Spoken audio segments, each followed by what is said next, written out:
ایک عرصہ پہلے کی بات ہے کہ کسی شہر کے ایک دیہات میں ایک زمیندار استقامت پذیر تھے۔ وہ اپنے باپ کی تنہا اولاد تھے اور ان کے باپ ابھی زندہ تھے۔ ان کے رشتہ داروں نے سوچا کہ اگر اس شخص کا خاتمہ کر دیا جائے تو ان کی جو اولاد ہے وہ محجوب ہو جائے گی، کیونکہ ان کا دادا زندہ ہوگا اور باپ مر جائے گا۔ اس طرح ان کے حصے کی ساری جائیداد ہم کو مل جائے گی۔ چنانچہ انہوں نے خفیہ طور پر اس شخص کے قتل کا منصوبہ بنا لیا۔ بقرعید قریب تھی۔ وہ اپنے گھوڑے پر سوار ہو کر شہر روانہ ہوا تاکہ وہاں سے عید کا سامان خرید کر لائے۔ ان کے دشمن پہلے سے اس موقع کی طاق میں تھے۔ وہ روانہ ہوئے اور ادھر ان کے دشمنوں نے جمع ہو کر مشورہ کیا۔ شام کا وقت تھا۔ خدا بخش کا گھوڑا گاؤں سے 3 میل کے فاصلے پر ایک جنگل میں داخل ہوا جو راستے میں پڑتا تھا۔ اچانک ایک کرخت آواز نے کہا کہ ٹھہر جاؤ۔ خدا بخش کو ٹھہرنا پڑا۔ اس نے دیکھا تو 4 آدمی لاٹھیوں اور بھالوں سے پوری طرح مسلح تھے اور ان کے سامنے کھڑے تھے۔ اتنے میں ایک شخص نے ڈپک کر گھوڑے کی لگام پکڑ لی۔ اب خدا بخش کے لیے ان سے اس کے سوا کوئی چارہ نہ تھا کہ وہ گھوڑے سے اترے۔ آخر کار تم لوگ کیا چاہتے ہو؟ خدا بخش نے مضطرب ہو کر ان سے پوچھا۔ ان لوگوں نے جواب دیا کہ تمہاری جان چاہتے ہیں ہم۔ خدا بخش نے ان خونخوار چہروں کو عجیب و غریب نظروں سے دیکھا۔ خدا بخش صورتحال کی نزاکت کو پوری طرح سمجھ چکا تھا۔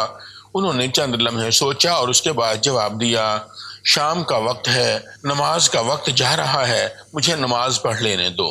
ان لوگوں نے کہا کہ ہاں تم نماز پڑھ سکتے ہو۔ خدا بخش مصلی بچھا کر نماز کے لیے کھڑا ہو گیا۔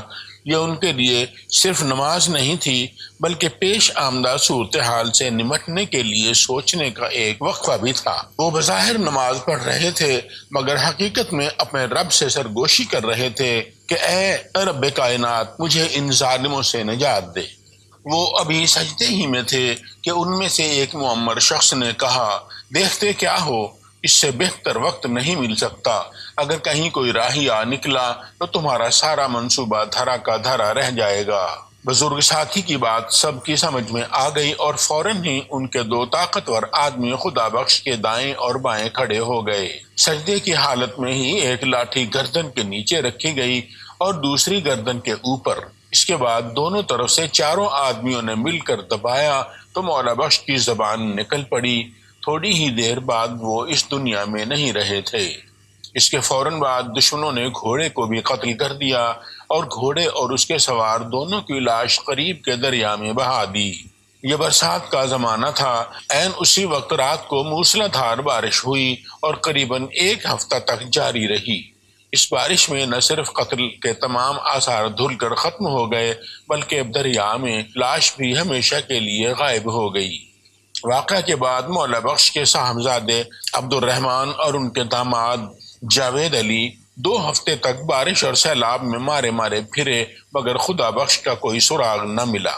جس وقت خدا بخش کا گھوڑا جنگل میں داخل ہوا اور 4 آدمیوں نے مل کر انہیں گھیر لیا تو خدا بخش کے پیچھے کچھ فاصلے پر گاؤں کا ایک بنیا بھی تھا جو بازار سے آ رہا تھا۔ اس نے جیسے ہی یہ منظر دیکھا تو فوراً کھسک کر ایک جھاڑی میں چھپ گیا۔ وہ وہیں سے پورا منظر دیکھ رہا تھا۔ اس نے گھر آ کر خدا بخش کے وارثوں کو سارا واقعہ سنایا۔ رپورٹ لکھوائی گئی۔ پولیس آئی مگر لاش نہ مل سکی اور نہ قتل کا کوئی ثبوت فراہم ہوا۔ اس وجہ سے مقدمہ قائم نہ ہو سکا۔ 4 قاتل بہت خوش تھے کہ چلو قتل بھی کیا اور سزا سے بھی بچے اور مقتول کی ساری جائیداد کا حق بھی مل گیا، لیکن وہ نہیں جانتے تھے کہ آخری عدالت کا فیصلہ ابھی باقی تھا۔ اس کے بعد جلد ہی یہ واقعہ ہوا کہ یکے بعد دیگرے وہ 4 بیمار ہوئے جنہوں نے خدا بخش اور ان کے گھوڑے کو قتل کیا تھا۔ ان میں سے ہر ایک کی بیماری موت کی بیماری ثابت ہوئی۔ پہلا شخص جب مرنے کے قریب ہوا تو لوگوں نے سنا کہ وہ سخت پریشانی کی حالت میں کچھ کہہ رہا تھا۔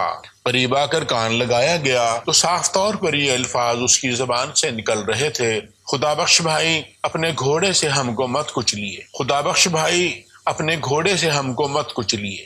اسی طرح 4 قاتل بیمار ہوئے اور 4 اپنے آخر وقت میں یہی کہتے ہوئے مر گئے، گویا کہ مقتول اپنے گھوڑے پر سوار ہو کر ان کے جسموں کو گھوڑوں کی ٹاپوں سے روند رہا تھا۔ موت کے بعد جب نہلانے کے لیے ان کے جسم کا کپڑا اتارا گیا تو یہ قیاس صحیح ثابت ہوا۔ لوگوں نے دیکھا کہ ان کے جسم پر جگہ جگہ گھوڑے کے کھروں کے نشان پڑے ہوئے تھے، جیسے واقعی کسی گھوڑے نے اپنے کھروں سے ان کو پامال کیا ہو۔ اسی طرح چاروں آدمیوں کا خاتمہ ہو گیا اور وہ یا ان کی کوئی اولاد خدا بخش کی جائیداد میں سے کوئی بھی حصہ نہ ہتھیا سکی، کیونکہ دادا زندہ تھے اور انہوں نے خدا بخش کے لڑکوں کے نام ان کا پورا حصہ لکھ دیا تھا۔ یہ واقعہ مکمل طور پر سچا ہے۔ خدا بخش کے پوتے زندہ و سلامت ہیں اور ان کی پوری جائیداد ان کے اپنے پاس ہے۔ اللہ حافظ۔